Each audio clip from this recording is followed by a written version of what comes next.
Follows on Media. This is Coming Out Stories. It's a podcast about one of the most important conversations of your life. I'm Emma Goswell. You're now going to hear Yvy De Luca's story. Her mum was really supportive, but she was bullied and misunderstood by the community she grew up in. She eventually had to leave her hometown so she could be the woman she wanted to be. It was probably in my early teens that I had the idea, the feeling that I was female. I just didn't know how that was going to work out or how I could actually be that person. But yeah, it was a very young age that I realised. But I mean, it speaks to a lot of trans people who can remember being sort of 3, 4 or 5 when they... As do I, yeah. Yeah, you do. I remember doing the little things that, when I look back now, it's such a massive giveaway of putting jumpers on my head, pretending it was my long hair, and always playing with my sister's toys and never using the toys that my mum actually brought, so my brother would just nick them, and all of that. So yeah, it's very common that we as trans people kind of see those signs at such an early age when we look back. And do you remember being given the signal that it was something that perhaps wasn't right or you shouldn't articulate? Yeah, I mean, I grew up in Blackburn, which is a small-ish town, predominantly Asian as well. There's like very big Asian community there. And it was the little things that I didn't quite realise it was because I was acting a certain way or because I was trans, because obviously I didn't know it. That was even the thing at that age. And it was the early 90s. So really it was more when people told me, no, you shouldn't act this way, or you shouldn't act this way, or you're acting like a kusra, which means gay, or, pufta, that kind of like gay slur. So you were getting homophobia, really? Yeah. Because you were acting effeminate and it wasn't expected of you? That's right, yeah. So that's what I grew up with, and not knowing what anything means. You know, these days there's so much information at your fingertips, but back then, I didn't know shit about anything when it comes to, like, LGBT. It was just a non-issue. It's just nowhere to be seen. So if you're being told in the street or in the playground or wherever that you're gay, did you think you were? Was there that confusion at all? There was, yeah. And I didn't want to admit it because I saw what was happening to me in the playground, outside of school. And I thought, if this is how people are treating me when they just think that I'm gay, imagine how they'd treat me if I actually said, actually, I am attracted to boys. I didn't think I'd survive it. So I just kept quiet. So were there any gay people that you knew of, or even any trans people that you knew of? Not a single one. Not a single one. Not a hotbed for LGBT people, Blackburn, Lancashire? No. Not at that time. When I got older and I was around 18, I'd just started college, and I'd left school early, so I never finished high school. I tried to immerse myself in gay culture, and there was only one club in Blackburn that had a gay night that was called Never Neverland, aptly named. But it was like, it wasn't necessarily a gay club, but it was more, it had a gay night, but It was my only outlet, really. And I remember having to go to the club, and I write about it a lot in my book, where I'm in disguise, a big hoodie jacket, not making eye contact with anyone. It had like a steel, like, locked door. You had to knock on it and wave and say, "Hi, I'm queer, let me in." And then they had to like open it and all of that. It was very cover of darkness type thing. And when I got there, it was great because I got to see gay culture, make a few friends and everything like that. But again, once I actually saw how everyone was acting, I realised that no one was really thinking like I was. So no one wants to be a woman. Nobody felt like a girl. They all just felt like gay men who want to be with other men, which is fine. And that's when I kind of realised that that wasn't for me. Obviously, I had some fun as well. Oh, okay. But are you into men? Is that your sexuality? I am. I mean, as I got older, realised that my sexuality is more that I am attracted to the person. I don't really care what outer casing you have. If you have a personality that I'm attracted to, I just gravitate towards you. And that includes men, women, anybody, really. Okay. So would you identify as pansexual then? I would say so. Yeah, I would say so, because I really do see myself in that way. I just see myself as Yvy. And if I like you, I like you. If I don't, I don't, and all that type of thing. But I don't discriminate anybody in that sense. So you have had relationships with both then? So. I have. Yeah. I have. Okay. I haven't had full, like, long-term relationships with women, but I have had relationships. I just think that it's important to let people know that we shouldn't restrict ourselves and think that we have to fit a certain mold or a certain box or anything like that. Just let yourself open up and be free, and then you can start to really learn more about you. That's kind of like what I went through when I was younger. At first I thought it was just boys, and I did have a certain reverence towards girls. I loved women. You know, when I would see women, I would be in awe of them. As I got older, it was more a kind of a gravitational connection with women. And then after I had went through my transition and everything like that, I started to realize that now I can kind of explore my sexuality when it comes to women, because I wasn't ready when I was younger. It was a very different thing. So it's really interesting when I think about it in that way. There was a lot going on, wasn't there, for teenage Yvy? Definitely. So when was the first time you articulated it then and said to someone, I may not have the same sexuality as everyone else around me, I am not feeling comfortable in this body and I might be transgender? It was probably when I was about 19 or 20 years old, and it was my mum that I told. You told your mum first? I did, yeah. I told my mum first, and then I told some of my friends afterwards, and it was a really, really freeing moment when I realised it, because for years I didn't even know that transgender was even a word, and to then have that light bulb moment, that kind of epiphany as such, it was like everything that I'd gone through, it all made sense, and now I could actually do something about it rather than just have it swirling around in my head, not knowing what to do with it, and still having to deal with the backlash that I was getting from society.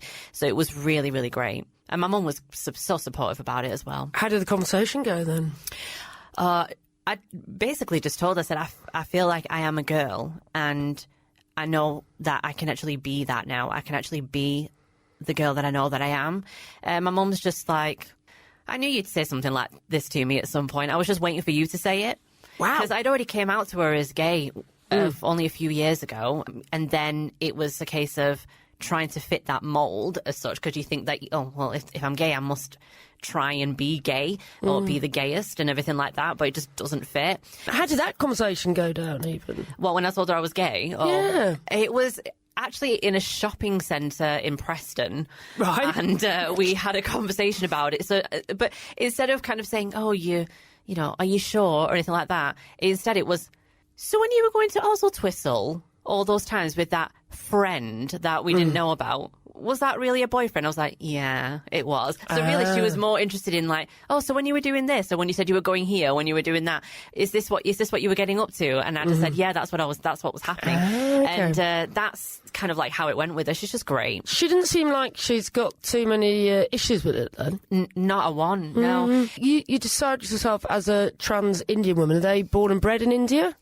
Well, my mum is Indian, as is my dad. My mum was born in Tanzania in Africa, and my dad is from India, but they both came into this country when they were in their young teens. Okay. My mum is the youngest of all of her brothers and sisters, but she's come to be very open-minded and very tolerant and accepting of everyone, and I think that's a really good attitude to have, especially given where she's come from and how she's been raised and everything like that. So it's just, I'm really blessed to have someone like her in my life. And what religion were they raised in, or were you raised in? I was raised in a Muslim religion. My whole family, my dad, my mum, are Muslim, including aunts, uncles, cousins. And then I was also, in Blackburn, very Muslim there as well. So I was very much surrounded by it. I think I'm slightly surprised at what an easy ride you had of it, only because I've spoken to a lot of Muslim people who have been very closeted and were under no illusions that they might be sort of thrown out of the family because they couldn't reconcile the Muslim faith with being gay, let alone being trans. I mean, don't get me wrong, it was extremely hard to be Asian, Muslim, and queer, and in the 90s. It was really, really difficult. With my mum, she taught me the ways of Islam. I didn't go to mosque or anything like that. I'm the youngest of three, so my brother and my sister did go to mosque when they were younger, but I didn't. But my mum taught me the ways of Islam and then gave me the choice as to whether I should want to follow it, which I think is great for her.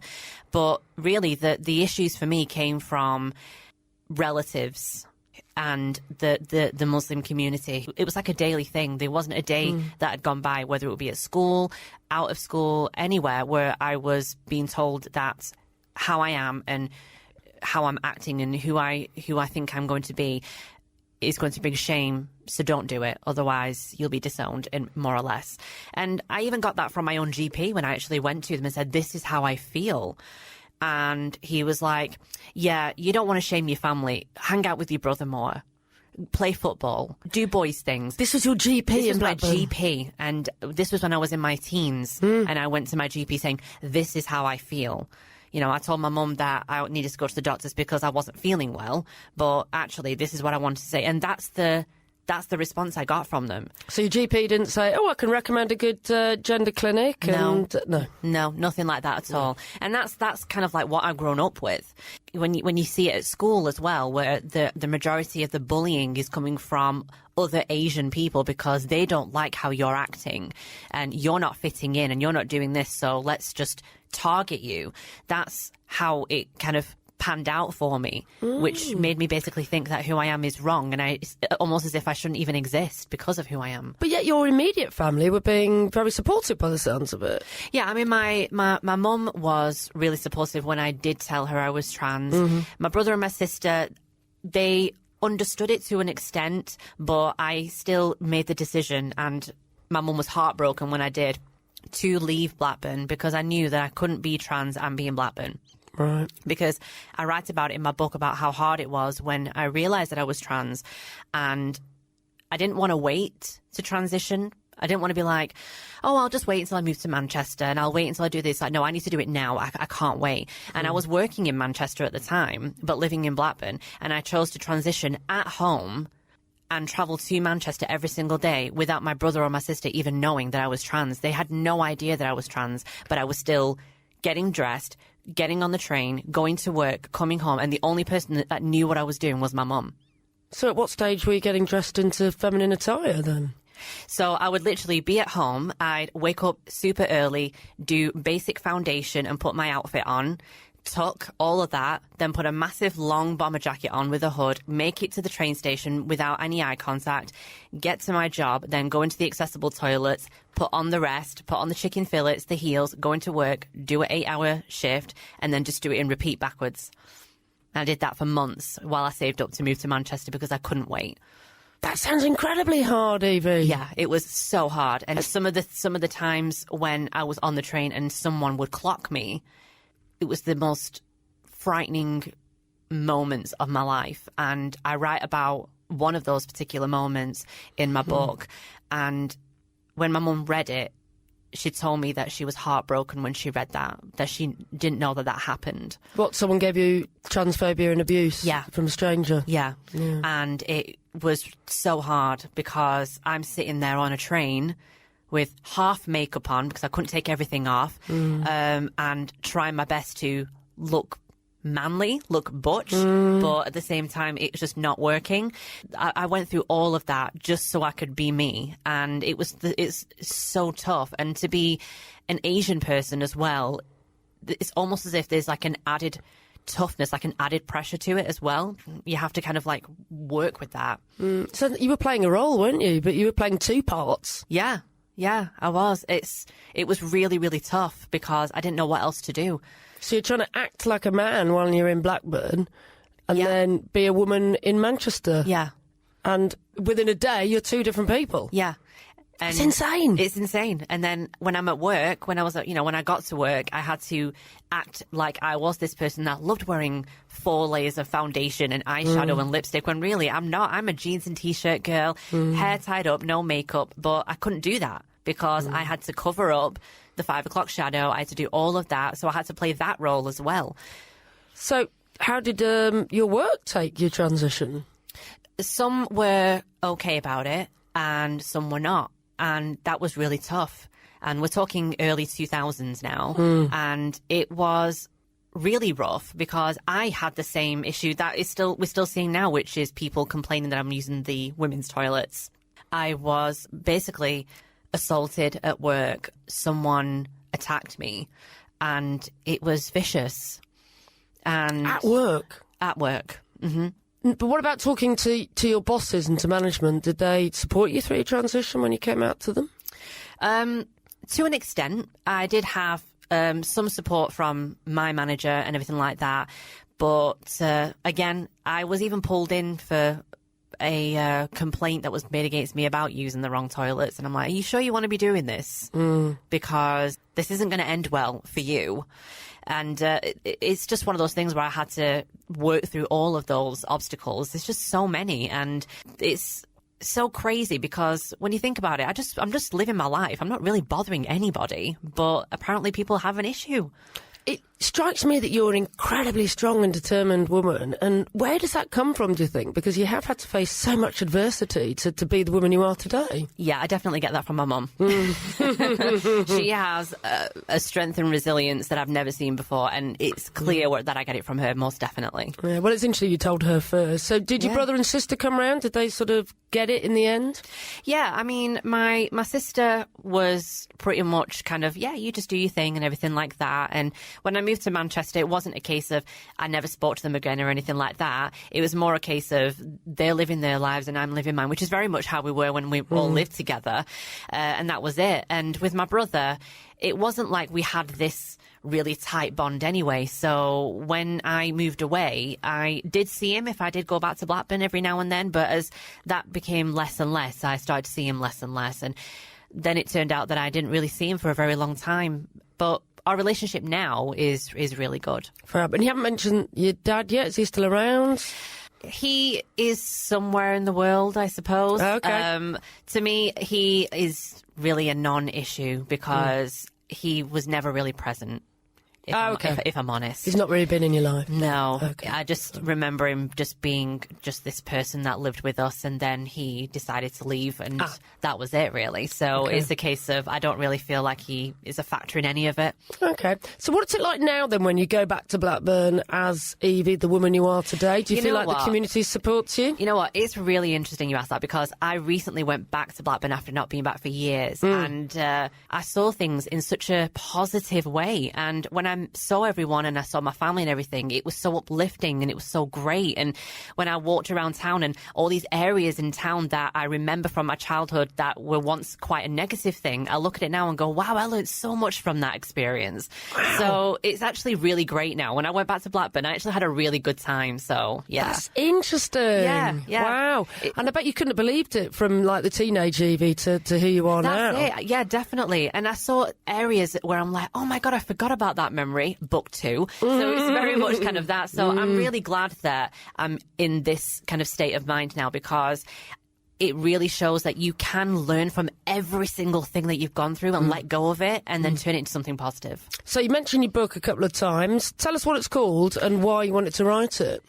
Yeah, so my book is called Tainted Beauty, the memoir of an authentic creation. And the reason I wanted to write it is because I wanted to write something that people could read and take away from it everything that they need to take away. So I wanted people to read it and have more answers than questions.